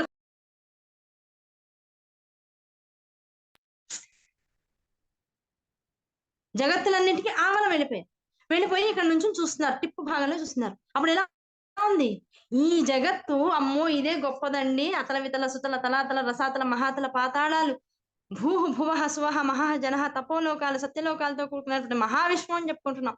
ఇలాంటి విశ్వమే. అబ్బో ఇందులో మనం ఇంత ఎంత ఆవగింజలో మళ్ళీ 1,00,000 వంతు అంత వాళ్ళం ఇన్ని జగత్తులు ఉన్నటువంటి ఈ విశ్వం పైకి వచ్చి కూర్చుని చూస్తే ఇది మహా అంతరిక్షం అండి. ఆ అంతరిక్షంలో ఇలాంటి జగత్తులు కొన్ని వేల కోట్లు ఉన్నాయి. ఇన్ని వేల కోట్ల జగత్తులు తిరుగుతూ ఉంటే అందులో ఒక జగత్తులో మనం ఉండి, ఇందులో చిన్న లోకంలో మనం ఉండి, అది మత్స్యలోకంలో మనం ఉండి, ఆ మత్స్యలోకంలో చిన్న ప్లేస్ లో మనం ఉండి, అక్కడ ఉండే ఇంట్లో కాస్త రూపంలో మనం రూమ్ లో కాస్త కూర్చున్నామంటే మహా అయితే ఒక 2 గజాలు 3 గజాల స్థలం మాత్రమే వాడుకుంటూ ఇది నాది అని పోట్లాడుకుంటూ ఉంటే, ఇంత విశాలమైనటువంటి అంతరిక్షంలో ఇన్ని వేల కోట్లు జగత్తులు తిరుగుతూ ఉంటే ఆ జగత్తులన్నీ చూసి మొత్తం మహర్షి గణమంతా కూడా నోరు వెళ్ళబెట్టేసింది. అబ్బాయి ఇంతసేపు ఎంత అహంకారంలో ఉన్నాను రా బాబు, ఈ అహంకారం అంతా ఇప్పుడు ఎలా ఉంది, అసలు ఎక్కడ పనికొచ్చేటట్టుగా లేదు, మన స్థాయిని మించిపోయి ఈ గణనం అంతా కూడా ఉంది కనుక దీన్ని అంతటిని నడిపిస్తున్న శక్తి ఏదో ఉంది అని అందరూ కూడా చేతులెత్తి నమస్కారం చేశారట. ఆ అంతరిక్షంలో ఇన్ని వేల కోట్ల జగత్తులు తిరుగుతూ ఉన్నాయట, గ్రహాలుగా తిరుగుతూ ఉన్నాయి. ఆ గ్రహాలు ఇన్ని వేల కోట్లు తిరుగుతున్నా ఎక్కడా కూడా ఒకదానికొకటి తగులుకోట్ల. అంటే ఎంత పటిష్టమైనటువంటి వ్యవస్థ ఉందో చూడండి. ఆ వ్యవస్థను చూసేటప్పటికల్లా దీనికి అంతటికీ కారణభూతమైనటువంటి ఒక శక్తి ఏదో ఉంది, ఆ శక్తిని ఇప్పుడు మనం కొలవాలంతే అని అందరూ ఒక నిర్దిష్టమైనటువంటి స్థితి పొందేసి ఇప్పుడు చిదగ్ని ఎక్కడి నుంచి తేవాలి? ఆవాహనీయ అగ్ని ఎప్పుడు చేసేదే, గార్హపత్యాగ్ని ఎప్పుడు వాడేదే. ఈ చిదగ్ని ఎక్కడి నుంచి తేవాలి? మళ్ళీ శివుణ్ణి అడిగారు. అప్పుడు శివుడు విశేషమైనటువంటి స్వరూపాన్ని ధరించి ఈ గోళాలన్నీ కూడా, ఈ జగత్తులన్నీ కూడా పక్కన తిరుగుతూ కూడా దేనికి తగులుకోకుండా తిరుగుతూ ఉన్నాయి కదా. ఆ తిరిగే సమయంలో వాటి మధ్యలో ఒక రాపిడి, అంటే ఒకదాని పక్క నుంచి ఒకటి ఇలా వెళ్ళింది. ఇప్పుడు చూడండి, ఒక బస్సు వెళ్తోంది, ఆ బస్సు పక్కన ఇంకో బస్సు వెళ్తుంది అనుకోండి, ఎందుకు ఒక ట్రైన్ వెళ్తుంది, దానికి ఇంకో ట్రైన్ ఎదురొచ్చి పక్కనే వెళ్తున్నాయి. అప్పుడు సౌండ్ ఎలా ఉంటుంది, ఆ వేగం ఎలా ఉంటుంది? మనం రెగ్యులర్ గా ప్రయాణిస్తున్న దానికన్నా విపరీతమైనటువంటి సౌండ్, ధ్వని, దాంతో పాటు రాపిడి జరుగుతుంది. గాలి మధ్యలో జరిగేటువంటి రాపిడి ఉంటుంది. ఆ రాపిడి అంతా కలిపితే ఆ రాపిడిలోంచి వచ్చేటువంటి శక్తి ఏదైతే ఉంటుందో, నిప్పు ఏదైతే ఉంటుందో దాన్ని పట్టుకొండయ్యా, అదే చిదగ్ని అని చెప్పాడు శివుడు. వెంటనే ఈ దేవతా సమూహం అంతా ప్రయత్నపూర్వకంగా శివుడి యొక్క ఆశీర్వాదాలు తీసుకుని ప్రయత్నం చేస్తే అప్పుడు అందులోంచి ఆ గ్రహముల మధ్యలోంచి వచ్చేటువంటి రాపిడితో ఏర్పడినటువంటి అగ్నిని చిదగ్నిగా బయటికి తీసుకొచ్చి ఈ భూమండలంలో పైన ఉన్నటువంటి ఉపరితల భాగంలో అగ్ని యొక్క ఆవాహన చేశారు. చిదగ్ని అనేటువంటి మహాకుండాన్ని నిర్మించారట. ఆ చిదగ్నిలో మహాకుండాన్ని ఏర్పాటు చేసి మంత్రాలు మర్చిపోయారుగా, మంత్రాలు లోపల నుంచి రావడానికి అవకాశం లేదు, అదంతా ఆవాహన చేసేటువంటి శక్తి కోల్పోయారు. శక్తి విహీనత్వం అనేటువంటిది, చైతన్య విహీనత్వం అనేటువంటిది వచ్చేసింది. దాంతో ఏం చేశారు, దేవతలందరూ ఒకటే అన్నారు, అయ్యా ఎంత మంత్రం చదివినా, ఎంత క్రతువు జరిగినా ఫైనల్ గా ఏమి ఇవ్వాలి అమ్మవారికి? ఏదో ఒకటి అగ్నిగుండంలో హవిస్సుగా వేయాలి. హవిస్సుగా వేయడానికి ఇప్పుడు ఉండే శక్తి ఎవరికి లేదు, ఇంకా ఉన్నదేమిటి అంటే శరీరాలు మాత్రమే. కనుక దేవతలం గనక అహంకారంతో మేమే ఎప్పుడు కొట్టుమిట్టాడుతూ అన్ని కూడా సమయానికన్నా కూడా ముందు జరగాలనేటువంటి కోరికతో ఎప్పుడు కూడా ప్రయాణిస్తూ ఉంటాం గనక ఈ తప్పంతా కూడా జరగడానికి కొంత మా కారణం కూడా ఉంది గనక కాముడిని పంపించింది మన దేవతాగణమే కదా. కనుక అదంతా జరగకపోతే అసలు ఈ భండు అనేవాడే ఉండేవాడు కాదు కదా. కనుక ఈ తప్పుకు అంతటికి కారణంగా మేము ఏం చేస్తామంటే మా శరీర భాగాలన్నింటినీ కూడా ఈ చిదగ్ని అనబడేటువంటి ఈ కుండంలో హవిర్భాగాలుగా మేము బ్రేల్ చేస్తాం. ఇంకా అంతమించే శక్తి లేదు ఎవరికి కూడా. అలానే ఇప్పుడు కొయ్యడానికి శరీర భాగాల్ని కోసే శక్తి కూడా లేదు, కనుక మేము పడిపోతాం అన్నారు అంతే ఒకటి మాట అని. ఇంకా తమని తాము చిదగ్ని కుండంలో ధారాదత్తం చేసుకున్నారు, హవిస్సుగా వేల్చేసుకున్నారు. వేల్చేటప్పటికి ఏమైపోయింది, ఈ చిదగ్ని కుండంలో ఏ దేవత శరీరాలైతే వ్రేల్చబడుతున్నాయో ఆ వ్రేల్చబడుతున్నటువంటి దేవతా సమూహాల నుంచి వచ్చేటువంటి ఆ ఆర్తితో కూడుకున్నటువంటి వేడి పొగ ఏదైతే ఉందో అది అమ్మవారి పాదాలని చేరడం మొదలెట్టింది. ఊర్ధ్వముఖంగా ప్రయాణం చేస్తుంది కదా, ఆ తేలికైనటువంటి వాయువు అంతా ఊర్ధ్వముఖంగా పొగ అంతా కూడా వెళ్తుంది. ఈ హవిర్భాగంగా వెళ్ళినటువంటివన్నీ కూడా అమ్మవారికి హవిస్ రూపంలోనే పైకి ఊర్ధ్వముఖంగా ప్రయాణం చేస్తూ వచ్చాయి. ఆ ఊర్ధ్వముఖంగా ఎప్పుడైతే ప్రయాణం చేస్తూ వస్తున్నాయో ఆ అమ్మవారి యొక్క పాదాలకి ఆ వేడి తగిలింది. వేడి తగిలేటప్పటికి ఏం చేస్తుంది, తల తిప్పి కిందకి చూస్తుంది. అయ్యా ఎవడరా ఇంత ఆర్తితో, అవునా కదా, ఇంత ఇంత కోరికతో నా నుంచి ఏదో పొందాలనేటువంటి ధ్యాసతో ఎవడో నన్ను పిలుస్తున్నాడు. ఆ పిలిచేటువంటి వాడిని నేను చేరుకోవాలి. పిల్లల యొక్క ఆర్తి తెలుసుకుని తల్లి ఏమవుతుంది, తల్లడిల్లుతూ ఉంటుంది. ఆ తల్లడిల్లినటువంటి అమ్మ యొక్క స్వరూపాన్ని ప్రతివాడు కూడా ఆకర్షించుకోగలిగాడు వాడి యొక్క హవిర్భాగాల్ని వేయడం ద్వారా. అంటే వాడు చేసినటువంటి దానం ద్వారా, త్యాగం ద్వారా అమ్మవారి యొక్క అనుగ్రహాన్ని పొందగలిగేటువంటి శక్తిని పొందారు. అమ్మవారి పాదాలకు ఎప్పుడైతే ఆ వేడి తగిలిందో ఆవిడ వెంటనే తలకాయ తిప్పి భూమండలం వైపు తిరిగి, ఓ భూమండలంలోంచి వస్తుంది వాయువు అంతా కూడా. వస్తుంటే అప్పుడు వెంటనే ఏం చేసింది, లేచింది. ఆ మహాసింహాసనంలోంచి మొత్తం జగత్తులన్నింటికి కూడా ఆవల మణిద్వీపం చదువుకుంటాం కదా, మణిద్వీపం వర్ణన అంతా చదువుతాం. ఈ అనంతమైనటువంటి విశ్వాలకన్నింటికి కూడా ఆవల ఉన్నటువంటి ఆ మణిద్వీపం అనేటువంటి మహాలోకంలోంచి అక్కడ ఏర్పాటు చేసినటువంటి 9 ఆసనాలు, 9 మెట్లు కలిగినటువంటి ఆవరణలు కలిగినటువంటి ఆ మహాసింహాసనం పైన పంచబ్రహ్మలు ఆసన స్వరూపాలుగా కలిగి ఉన్నటువంటి ఆ మహాసింహాసనం మీద నుంచి ఒక్కసారి దిగ్గుమని లేచింది. లేచి ఏం చేసింది, అంతటి విశేషమైనటువంటి అలంకారాలతో మొత్తం జగత్తునంతటిని కూడా కప్పగలిగేటువంటి, అంటే విశ్వమండలాన్నంతటిని కూడా కప్పగలిగేటువంటి, అంటే దగ్గరికి తీసుకుని పిల్లవాడిని దగ్గర తీసుకుని పాలు ఇవ్వాలి తల్లి, ఆకలేస్తుంది వాడికి. ఇవ్వాలంటే ఏం చేస్తుంది, తల్లి దగ్గర తీసుకుని చెంగు వాడి మీదకి వేసి ఈ పక్క చెంగు ఏదైతే ఉంటుందో దాని పిల్లవాడికి ఒంటి మీద కప్పుతుంది. అలా ఆర్తితో ఉన్నటువంటి జగత్తుల యొక్క కష్టాన్ని తీర్చడం కోసం జగత్తునంతటిని కప్పి ఉంచగలిగి తన ఆర్ద్రతతో ప్రేమతో తన దగ్గరికి తీసుకోగలిగేటువంటి స్థాయిలో జగత్తులన్నింటినీ కూడా కప్పగలిగేటువంటి చీరని వెనకాల వదిలేసేసి తాను ముందు రాజా శ్రీమాత శ్రీ మహారాజ్ని శ్రీమత్ సింహాసనేశ్వరి స్వరూపాన్ని కలిగి కిందకి నడుచుకుంటూ వస్తుంది.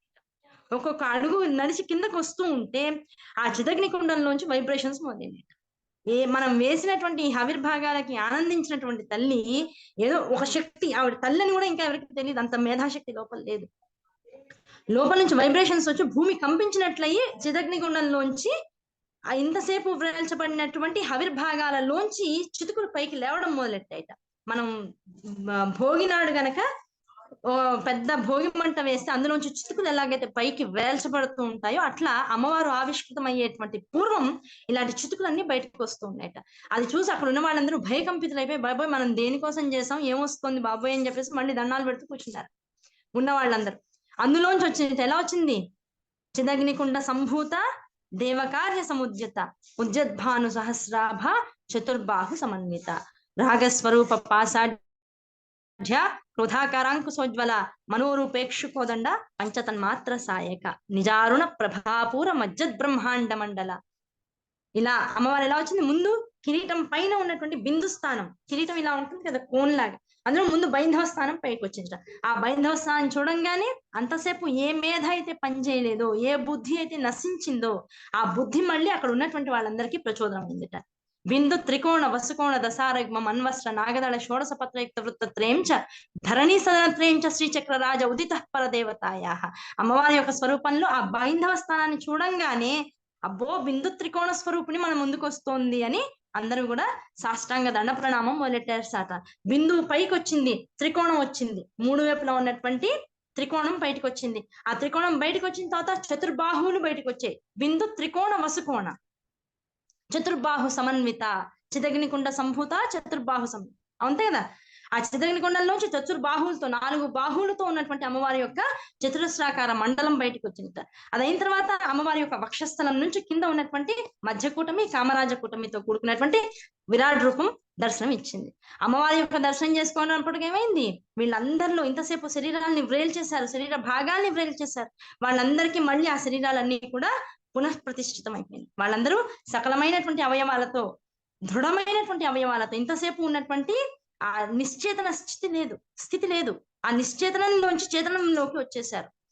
రోగగ్రస్తమై శరీరం అంతా కూడా పడిపోతున్నటువంటి స్థితిలోంచి ఆరోగ్యవంతమైనటువంటి దృఢవంతమైనటువంటి శరీర భాగాలతో హాయిగా పుష్టిగా ఉన్నారు ప్రతి వాళ్ళు కూడా. మేధ ప్రతి వాళ్ళకి ప్రచోదనం అయింది. అలా అయినటువంటి వాళ్ళకి ఇన్నాళ్ళు ఏమైపోయింది, దేన్ని తినాలనేటువంటి ఆసక్తి కూడా లేదు, కానీ లోపల ఆకలేస్తోంది. అమ్మవారి యొక్క స్వరూపాన్ని చూసేటప్పటికల్లా, అమ్మ అనేటువంటి భావన వచ్చేటప్పటికల్లా, అమ్మకి ఎలాగైతే చంటి పిల్లవాడిని చూస్తే వక్షస్థలం చేపునిస్తుందో, అంటే పిల్లవాడికి పాలు ఇవ్వాలి, పిల్లవాడికి ఆకలేస్తోందని వాడు ఒక్కసారి ఏడుపు లంఘించుకోగానే తల్లికి ఏమవుతుంది, చేపు వస్తుంది. ఆ చేపు వచ్చినటువంటి తల్లిగా వెంటనే ఇవిడికి ఏమైందిట, పిల్లలకి ఆకలేస్తోంది ఎదుర్కొన్నా ఉన్న వాళ్ళకి, ఇన్నాళ్ళు ఆకలి కడుపులో ఏమి వేయలా వాళ్ళు. ఆ భావన ఆవిడ మనసులోకి వచ్చేటప్పటికల్లా శాకాంబరి స్వరూపం వచ్చిందట. ఆవిడ శరీరంలోంచి సకలమైనటువంటి శాఖలు బయటకు వచ్చాయట, సకలమైన ధాన్యాలు బయటకు వచ్చాయట, సకలమైనటువంటి ఆహారంతో, ఏ ఆహారాన్ని స్వీకరించడం ద్వారా శరీరం, మనస్సు, బుద్ధి కూడా అహంకార రహితమై ప్రచోదనం అవుతుందో అటువంటి ఆహార పదార్థాలన్నీ ఆవిడ శరీరంలోంచి బయటకు వచ్చాయట. అటువంటి పదార్థాలన్నీ ముందు పిల్లలకి ఇచ్చేసి, ముందు తినండి రా, తర్వాత చూద్దాం, జ్ఞానం గురించి తర్వాత ఆలోచన, భండుడి గురించి తర్వాత ఆలోచిద్దాం, ముందు తినేసేయండి అంటే వాళ్ళందరూ అంత అమ్మవారిలోంచి వచ్చినటువంటి పదార్థాలన్నింటినీ హాయిగా కూర్చొని తినేశారు. అమ్మ పెట్టిన ముద్ద తింటే ఎలా ఉంటుంది, అబ్బా ఆ రుచి ఇంతవరకు తినలేదండి, ఇప్పుడు తిన్నాం ఇంకా జీవితంలో మర్చిపోమండి. ఇప్పుడు మనకు కూడా చూడండి, చిన్నప్పుడు అమ్మ కలిపి పెట్టిన ఆవకాయ ముద్ద గాని చింతకాయ ముద్ద గాని ఏమక్కల కంది సున్ని వేసి నూనె వేసి కలిపి పెడితే కూడా ఆ రుచి కూడా ఇప్పుడు మనం కలుపుకుంటే వస్తుందా, రావడానికి అవకాశం లేదు. అది అమ్మ గొప్పతనం అని. అమ్మ నుంచి వచ్చిన ప్రసాదాన్ని నోట్లో వేసినప్పుడు ఏమైపోయింది, అసలు వాళ్ళు మర్చిపోయింది కాదు, వాళ్ళకి లేని జ్ఞానం కూడా వచ్చేసింది. వాళ్ళు మంచిగా మానసికంగా శారీరకంగా దృఢత్వాన్ని పొందారు, నుంచున్నారు నమస్కారం చేస్తూ, వేద పన్నాలన్నీ చదువుతున్నారు, అమ్మవారిని కీర్తిస్తున్నారు. ఆనందం. అమ్మవారు అడిగింది, ఓకే బాగుంది, మీవన్నీ విన్నాను, ఆనందించాను, ఇప్పుడు ఏం కావాలి మీకు, ఎందుకోసం అసలు నన్ను పిలిచారు అంటే, అమ్మ మొత్తం ఈ చరిత్ర అంతా చెప్పారమ్మా. భండాసురుడు వచ్చాడు, మొత్తం జీవితాలన్నీ నరకప్రాయం అయిపోయినాయి, మండలాలన్నీ, భూమండలాలన్నీ కూడా నశించిపోతున్నాయి, కనుక నువ్వే మమ్మల్ని అనుగ్రహించాలి తప్ప ఇక్కడ ఉన్న వాళ్ళం ఏం చేయలేకపోతున్నాం. సరే అయితే ఓకే డన్. వెంటనే తర్వాత నామాలు వస్తాయి కదా, ఏం నామాలు వస్తాయి, ఆ అమ్మవారు యుద్ధం చేయడం, భండాసుర వధోద్యుక్త శక్తి సేనా సమన్విత సంపత్కరి సమారూఢ సింధుర ప్రజ సేవిత అశ్వారూఢాధిష్ఠిత స్వకోటి కోటి భిరావృత, అవునా కదా, ఈ నామాలన్నీ వచ్చేసాయి. ఇంకా యుద్ధానికి ఆవిడ ప్రణాళిక చేసింది, పిల్లలకు కష్టం వేసింది, ఆ కష్టాన్ని తీర్చేయాలి. వెంటనే ఆ నామాలన్నీ చేసింది. మొత్తం వారాహిది అమ్మవారిని సేనాధ్యక్షురాలని పెట్టుకుంది, రాజశ్యామలాదేవిని పెట్టుకుంది, అందరితో కోటి గణాలను అన్నింటినీ కూడా ఏర్పాటు చేసుకుంది. అన్ని కూటి కంటి చూపు వాసితో అన్ని అయిపోతున్నాయి. అంత సైన్యంతో భండాసురుడి దగ్గరికి వెళ్ళింది, అవునా కదా. శూన్యకాపట్నంతో కూడుకున్నటువంటి భండాసుర వధ చేసేసింది. అదంతా మనకి మళ్ళీ మనకి లలిత సహస్రనామంలో భాష్యంగా వస్తాయి. ఆ శూన్యకాపట్నంతో కూడుకున్నటువంటి భండాసుర వధం చేసేసింది. ఆ భండాసుర వధంతా అయిపోయిన తర్వాత, జగత్తులన్నీ ఆనందించిన తర్వాత, అప్పుడు మళ్ళీ ఏం చేసింది, పిల్లలందరినీ ఒకసారి ఆనందించి చక్కగా ఆశీర్వదించి, అయ్యా నా పని అయిపోయింది, మీరు ఎందుకైతే నన్ను జగత్తులోకి పిలిచారో ఆ పని నేను చేసి పెట్టేశాను, ఆనందంగా ఉండండి, ధర్మాన్ని పాటించండి, ఎప్పుడు యజ్ఞయాగాది క్రతువులు చేస్తూ ఉండండి, దానం అనేటువంటి దాన్ని ముఖ్యంగా ఎప్పుడు కూడా చేస్తూ ఉండండి అని చెప్పేసి ఆశీర్వదించి ఇంకా తన లోక మణిద్వీపంలోకి వెళ్ళడానికి ప్రయత్నం మొదలెట్టాడు. ఎప్పుడైతే అమ్మ వెళ్ళిపోతానంటుందో పిల్లవాడు ఏం చేస్తాడు, అమ్మ కొంగు పట్టుకుంటాడా లేదా. ఈ పిల్లలందరూ ఏం చేస్తారట, దేవదాన గంధర్వాదులందరూ కూడా చివరికి ఎవరు, ఆ జగత్తుకు ఉన్నటువంటి బ్రహ్మ విష్ణు మహేశ్వరులు కూడా అమ్మవారి కొంగు పట్టుకుని, అమ్మ మేము కూడా నీతో పాటు వచ్చేస్తాం, అమ్మ తీసుకెళ్ళు, నీ దగ్గరికి ఒకసారి రావాలనుంది, నేను చూడాలనుంది అని అడిగారట. అయితే సరే, పిల్లలు అడిగినటువంటి కోరిక తీర్చాల్సిన బాధ్యత తల్లిది గనక సరే రండ్రా అని చెప్పేసి వీళ్ళందరూ అమ్మవారి చెంగు పట్టుకున్నారట. ఈవిడ ఊర్ధ్వలోకాల్లోకి ప్రయాణం చేస్తూ వెళ్ళిందిట. ఆ ఊర్ధ్వలోకాలకి వెళ్తూ ఉంటే ఎన్ని లోకాలు, అబ్బో ఇన్ని లోకాలు అని చెప్పడానికి లేదు, అబ్బో ఇంతసేపు మనమే పెద్ద గొప్పవాళ్ళం అనుకున్నాం, మనల్ని మించిన ఉన్నాయిరా ఈ జగత్తులో, ఇవన్నీ దాటి ఆవిడ వెళ్తోందంటే ఈవిడ ఎంత గొప్పది, ఈవిడే కదా ఈ జగత్తులన్నింటినీ పోషిస్తోంది. ఇప్పుడు అర్థమైపోయింది, మనకి ఇంత చిన్న కష్టం రాగానే వచ్చేసిందే, అలాంటి తల్లి ఇన్ని జగత్తుల్ని పోషిస్తోందా అని అమ్మవారి వైపు కాంక్షగా, ఎలాంటి కాంక్ష అంటే, అమ్మ నిన్ను తప్ప ఇంకా ఏది జగత్తులో చూడాలనేటువంటి కోరిక ఇప్పటితో ఇంకా సమసిపోయింది. ఇంకా నువ్వు తప్ప ఇంకా అన్యమైంది ఏది నాకు వద్దు, ఇక నిన్నే చూడాలి, నువ్వే కావాలనేటువంటి ధ్యాసతో ఆవిడ్నే చూస్తూ వెళ్ళిపోతున్నారు. చివరికి ఏమైపోయింది, ఒక అద్భుతమైనటువంటి వనం వచ్చింది. సుధా సింధోర్ మధ్యే సురవిటపి వాటి పరివృతే మణిద్వీపే నీపోపవనవతి చింతామణి గృహే శివాకారే మంచే పరమశివ పర్యంక నిలయాం.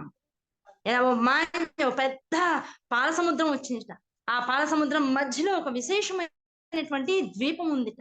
ఆ ద్వీపం అంతా మణిమయ ఖచ్చితమైపోయి ఉందిట. చూపరులకు ఆనందాన్ని కలిగిస్తుందిట. ఆ ద్వీపం మధ్యలో ఉన్నటువంటి ఒక మహా కాంతులు వెదజిల్లినటువంటి ఒక అద్భుతమైనటువంటి ఆ మంచి భవనం ఉంది. ఆ భవనం లోపల చింతామణితో కూడుకున్నటువంటి ఒక ఆంతరాలయం ఉంది. ఆ అంతరాలయంలో 9 ప్రాకారాలు కలిగినటువంటి ఒక మహాసింహాసనం విరాజిల్లుతూ ఉందిట. ఆ 9 ఆవరణల పైన పంచబ్రహ్మలతో కూడుకున్నటువంటి ఒక సింహాసనం ఉందిట. ఆ సింహాసనం మీద అడ్డపట్టిగా పరమశివుడు మహాకామేశ్వర స్వరూపంలో విరాజిల్లుతూ ఉంటే, ఆ మహాకామేశ్వరుడు యొక్క పర్యంకం పైన తాను ఏకాస్వరూపంగా సర్వస్వతంత్ర స్వరూపంగా జగత్తు యొక్క ఆకాశతత్వాన్ని మాత్రమే ఆధారం చేసుకుని తాను ఏకా అనేటువంటి నామంతో అక్కడ విరాజిల్లుతూ కూర్చుంది. వీళ్ళందరికీ ఎంతవరకు ఎంట్రీ, ఆ 9 ఆవరణలు దాటి అమ్మ మంచం వైపుకి, అంటే ఆ మహా సింహాసనం వైపుకు వెళ్ళగలిగేటువంటి అర్హత ఎవరికీ లేదు. మణిద్వీపంలో చింతామణి గృహంలో ఆ పంచ బ్రహ్మలతో కూడుకున్నటువంటి సింహాసనం దాకా రాగలిగారు తప్ప సింహాసనం పైకి వెళ్ళగలిగే శక్తి ఎవరికి రాలి, అక్కడ ఆగిపోయారు. అక్కడ ఇంకా ఎంతమంది ఉన్నారట. ఈ జగత్తులోంచి అమ్మ కొంగు పట్టుకుని వచ్చినటువంటి బ్రహ్మ విష్ణు మహేశ్వర్లకి అక్కడికి వెళ్ళినప్పుడు ఆశ్చర్యం వేసింది. ఏమిటి ఆశ్చర్యం అంటే, వాళ్ళలాంటి బ్రహ్మలు కొన్ని కోట్ల మంది ఉన్నారు, వాళ్ళలాంటి విష్ణువులు కొన్ని కోట్ల మంది ఉన్నారట, వాళ్ళలాంటి మహేశ్వరులు కొన్ని కోట్ల మంది ఉన్నారట, గంధర్వులు, కిన్నరులు, కింపురుషులు, ఈ మునులు, యతులు, వీళ్ళ లాంటి వాళ్ళు కొన్ని వేల కోట్ల జగత్తులకు సంబంధించిన వాళ్ళందరూ కూడా అక్కడ ప్రత్యక్షమైపోయి ఉన్నారు. అయ్యా మీరందరూ ఎలా వచ్చారు అంటే, ఇక్కడ ఏదో మహోత్కృష్టమైనటువంటి కార్యం జరుగుతుంది, అమ్మవారిని అంటి పెట్టుకుని ఇంతమంది ఒక జగత్తు నుంచి వెళ్తున్నారనే సమాచారం మాకు వచ్చి మేము కూడా అదేదో చూద్దామని వచ్చేసామని అన్నారు. అమ్మవారి యొక్క చింతామణి గృహంలో ఆ సభలో అమ్మవారి కొలువు తీరి ఉండగా అన్ని కోట్ల మంది అక్కడ ఉన్నారట. అమ్మవారికి నమస్కార ముద్ర చేస్తున్నారు. ఆ ముద్ర చూసి తల్లి ఆనందపడిందిట, ఆనందించింది. అయితే అక్కడ ఒకళ్ళనొకళ్ళు అడుగుతున్నారు, అమ్మవారి పేరేంటి, వచ్చావే గాని మనల్ని రక్షించిందే గాని ఈవిడ పేరేమిటి, ఈవిని ఎలా స్తుతించాలి, వీడికి ఏమన్నా శ్లోకం ఉందా, నామం ఏమన్నా ఉందా, దేన్ని పట్టుకోవాలి, అసలు ఈవిని మనం ఆవిడ్ని మనం పట్టుకోవాలంటే అసలు మనం ఎలాంటి అనుష్ఠానం చేయాలి అని ఒకళ్ళనొకళ్ళు అడుగుతున్నారు. అడిగితే మాకు తెలియదు అంటే మాకు ఇవాళే చూసామండి అమ్మవారిని, ఇప్పటిదాకా మాకు తెలియదు, ఇప్పుడే చూస్తున్నాం, మాకు ఐడియా రాలేదు, ఇంకా మేము తెచ్చుకోవాలి. అలా ఒకళ్ళనొకళ్ళు మాట్లాడుకుంటున్నారట. అదంతా అమ్మవారికి వినపడుతుంది కదా. ఆ వినపడుతుంటే ఆవిడ చిరునవ్వు చిందిస్తుందిట. ఎప్పుడైతే ఆవిడ చిరునవ్వు చిందిస్తుందో ఆ చిరునవ్వులోంచి వసిన్యాది వాగ్దేవతలు ఉంటారు. ఎవరు అమ్మవారు అంటే, ఆవిడ ఎవరు అంటే శ్రీ శివ. ఏం చేస్తుంది, ఆవిడ పేరేమిటి, శ్రీ శివగా ఉన్న అమ్మవారు కనుక లలితాంబిక. శ్రీ శివశక్యేకి ఆవిడ ఏం చేస్తుంది, శివశక్యేక్యం చేస్తుంది ఎవరిని, మొత్తం జగత్తులన్నిటిని. కనుక ఆవిడ శ్రీ శివగా ఉంటుంది, శివగా కనపడుతుంది, శివుని అందే ఉంటుంది, శివుని పైన కూడా ఉంటుంది, ఈ జగత్తులన్నింటినీ తాను నిర్వహిస్తూ ఉంటుంది. కనుక శ్రీ శివగా ఉండి తాను చేసే పని ఏమిటి, శివశక్యేక్య రూపిణి. ఆవిడ పని ఒకటే, శివశక్యేక్యం చేస్తుంది, అందరినీ తీసుకెళ్లి శివుడిలో కలిపేస్తూ ఉంటుంది. ఆవిడ పేరేమిటి, లలితాంబిక. మనం లలితా సహస్రనామంలో చిట్ట చివరి పాదంగా ఈ నామాన్ని చదువుతాం, ఈ పాదాన్ని చదువుతాం. కానీ లలితా సహస్రనామంలో ఆవిష్కృత భాగాన్ని చదవాలంటే మొట్టమొదటి నామం ఇది. మొట్టమొదటి పాదం ఏమైనా ఉంది జగత్తులో అంటే శ్రీ శివశక్యేక్య రూపిణి లలితాంబిక. ఆవిడ ఏమిటి, ఆవిడ ఎలాంటిది, మాకేం చేస్తుంది అంటే అప్పుడు చెప్తారు శ్రీమాత. ఆవిడెవరు, శ్రీమాత. ఆవిడ ఏం చేస్తుంది, మహారాజ్ని. ఎక్కడ ఉంటుంది, శ్రీమత్ సింహాసని. ఎక్కడి నుంచి వచ్చింది, చిదగ్నికుండ సంభూత. ఎవరి కోసం వచ్చింది, దేవకార్య సముద్రత. ఎలా ఉంటుంది, ఉద్యద్భాను సహస్రాభ. ఆ చేతులతో ఏం చేస్తుంది, ఎలాంటి చేతులు కలిగినటువంటి ఆవిడగా ఉంది, చతుర్బాహు సంబంధిత. ఎలాంటి ఆయుధాలు పడుతుంది, రాగస్వరూప పాసాఢ్య క్రోధాకారాంక సోజ్వల మనోరూపేక్ష కోచంద పంచతన్మాత్ర సాయక. ఆవిడ రూపం ఎలా ఉంది, నిజారుణ ప్రభాపూర మజ్జద్ బ్రహ్మాండ మండల చంపక అశోక పున్నాగ సౌగంధికల సత్కచ.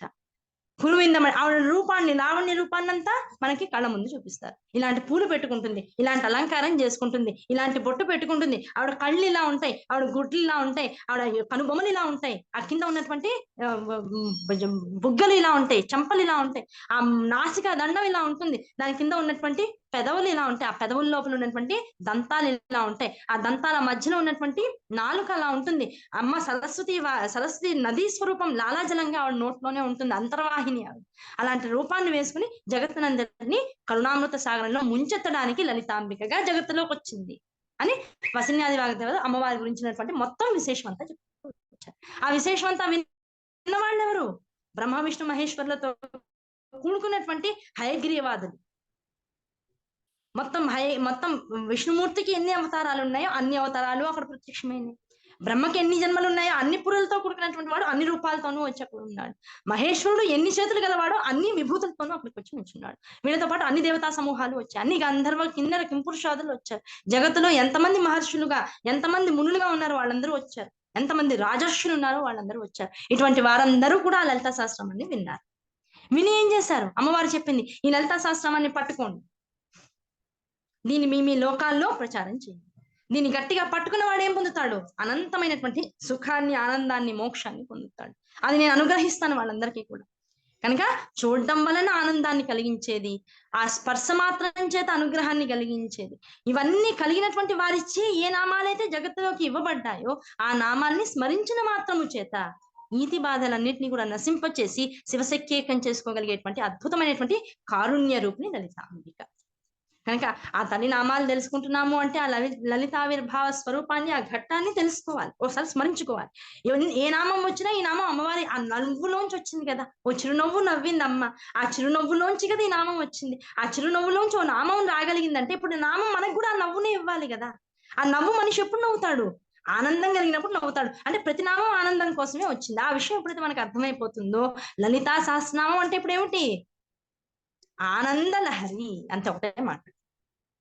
లలితా సహస్రనామం అంటే ఇప్పుడు ఇంకా వేరే వేరే పేర్లన్నీ పక్కన పెడితే ఆనంద లహరి, ఆనందాన్ని అనుగ్రహించగలిగేటువంటి జరి. అటువంటి జరిని పట్టుకుని ఆ జరితో పాటు ప్రవహిస్తూ దాన్ని నిత్యము కూడా పారాయణ చేస్తూ ఉంటే ఏం కలుగుతుంది? ఆనందం కలుగుతుంది. ఆనందమే కదా మోక్ష స్థితి. ఆనందం ఎలాంటిది? ఒక దాని వల్ల కలిగిన ఆనందం కాదు, ఒకటి వస్తే వచ్చినటువంటి ఆనందం కాదు, ఒకటి పోతే పోయే ఆనందం కాదు. భౌతికమైనటువంటి వస్తు సంపదతోనూ, మానసికమైనటువంటి చిత్తవృత్తులతోనూ, శారీరకమైనటువంటి విషయాలతోనూ ఏమాత్రము సంబంధం లేకుండా అలౌకిక, ఆధ్యాత్మిక, ఆదిదైవిక, ఆది ఉంటారు కదా, 3 రకాలు చెప్తారు. ఆదిదైవిక, ఆధ్యాత్మిక, ఏం గ్యాస్ వచ్చింది? వచ్చేసి ఇవ్వం, ఒకసారి పక్కన పెట్టు, తక్కువ మంచిగా. ఒక నిమిషం అయ్యా. ఈ చింతలన్నింటినీ కూడా దూరం చేయగలిగేటువంటి స్థితిలో ఉంటుంది అమ్మవారు. కనుక అటువంటి తల్లి ఇప్పుడు మనం నామం చదువుతున్నాం అంటే ఇప్పుడు ఈ పూర్వ విషయాలన్నీ కూడా తెలుసుకున్నాక, అమ్మవారి యొక్క ఆవిర్భావ రహస్యాన్నంతా తెలుసుకున్నాక ఇప్పుడు లలితా సహస్రనామం మొదలెడితే ఇప్పుడు ఎలా ఉంటుంది? అసలు మనం చదివే లలితా సహస్రనామం వేరు, ఇప్పుడు మనస్సుతో చదివేటువంటి లలితా సహస్రనామం వేరు. అలాగే ఈ భావంలో ఒక్కొక్క నామానికి అర్థం తెలుసుకుంటూ చదివితే అమ్మ మన మీద ఎంత కరుణ కలిగి ఈ నామాలు మనకి ఇచ్చింది. ఏదో ఊరికే అరగంటనా నా ముందు కూర్చుంటారని ఇచ్చిందా? కాదు. అరగంట సేపు కూర్చుంటే అనుగ్రహించడానికి ఇదేమీ కూడా బిజినెస్ కాదు. ఓ అరగంట సేపు కూర్చుంటే అవతల వాడి మనసు రంజింపజేస్తే మనకు 1 కోటి రూపాయలు లాభం వస్తుందనడానికి బిజినెస్ కాదే ఇది. మరి ఏంటిది? మళ్ళీ జన్మ పొందకుండా, మళ్ళీ శరీరం పొందకుండా చేసిన ప్రాకృతమైనటువంటి కర్మలన్నింటినీ కూడా దగ్ధం చేయగలిగేటువంటి నామాలు. ఆ దగ్ధం అయిపోయిన తర్వాత కలిగేటువంటిది ఏమిటి? పునరావృత్తి రహిత శాశ్వత శివ సాయుధ్యం. అటువంటి సాయుధ్యాన్ని అనుగ్రహింపగలిగేటువంటి నామాలు. కనుక ఇప్పుడు ఒక్కొక్క నామం చదువుతూ ఆ నామం ఇవాళ తెలుసుకుని రేపంతా అనుష్ఠానం చేస్తే కలిగేటువంటిది ఏమిటి? 3 సంవత్సరాలు ప్రతి మనిషి జీవిత కాలంలో చేయగలిగేటువంటి తపస్సు. ఆ తపస్సు వల్ల ఏం కలుగుతుంది? అనితర సాధ్యమైనటువంటి ఆధ్యాత్మిక చింతన. ఆధ్యాత్మిక చింతన వల్ల ఏం కలుగుతుంది? ఆధ్యాత్మికంగా జగత్తునంతా కూడా అమ్మవారి స్వరూపంగా చూడగలిగేటువంటి శక్తి. ఆ అమ్మవారిగా జగత్తుని చూస్తూ ఉంటే ఏమవుతుంది? జగత్తులో మనం కూడా ఒక పార్ట్ కదా. ఇప్పుడు మనల్ని మనం అమ్మవారిగా దర్శించుకోగలిగేటువంటి శక్తి వస్తుంది. అంటే ఒక 3 సంవత్సరాల ఈ అకుంఠితమైనటువంటి తపస్సు తర్వాత అద్దంలో చూసుకుంటే ఎవరి మొహం వాళ్ళకి కనబడడానికి అవకాశం లేదు. అన్ని స్వరూపాలు లలితాంబికా స్వరూపాలుగా మారిపోవాలి. అలాగే చివరి నామం శ్రీ శివశక్యేక్య రూపిణి. శివశక్యేక్యం అయిపోవాలి. ఏమిటైపోవాలి? రూపాలన్నీ శివశక్యేక్యం అయిపోవాలి. రూపాలన్నీ శివశక్యేక్యం అయిపోతే నామాలన్నీ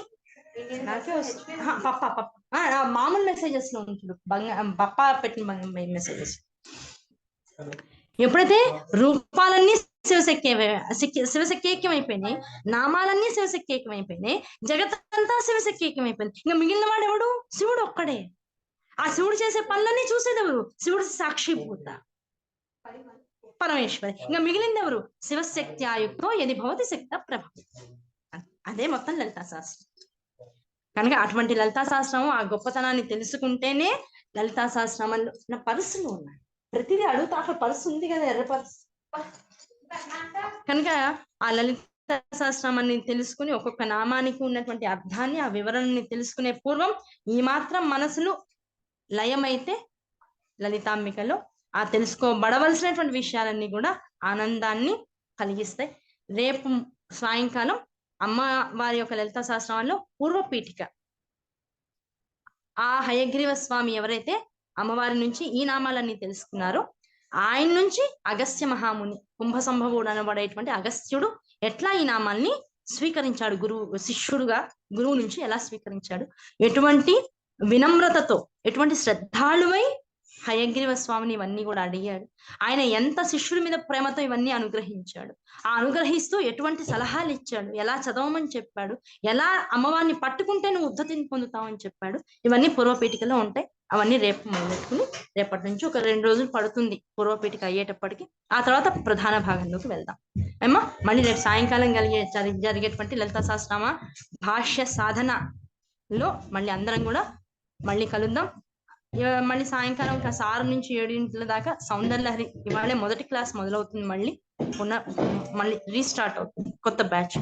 ఎవరైనా ఇంట్రెస్ట్ ఉన్న వాళ్ళు ఉంటే జాయిన్ అవ్వచ్చు, ఇబ్బంది ఏం లేదు. లేకపోతే అందరికి రేపు పొద్దున మళ్ళీ మధ్యాహ్నం క్లాస్, రేపు పొద్దున 5 నుంచి 6 గంటల దాకా శివానంద లహరి ఉంటుంది. మధ్యాహ్నం 2 గంటల నుంచి 1 గంట నుంచి 3 గంటల దాకా మూక పంచసతి ఉంటుంది. 4 గంటల నుంచి 5 దాకా లలితా శాస్త్రం ఉంటుంది. సాయంకాలం 6 నుంచి 7 దాకా సౌందర్యలహరి ఉంటుంది. మీ అవసరాన్ని బట్టి, మీకున్న సమయాన్ని బట్టి, మీకు ఎందులో ఉంటే మీకు ఆనందం కలుగుతుందో ఆయా క్లాసుల్లో ఎవరి వీలుని బట్టి వాళ్ళు జాయిన్ అవ్వగలరని అనుకుంటూ అందరికీ శ్రీమాత్రే.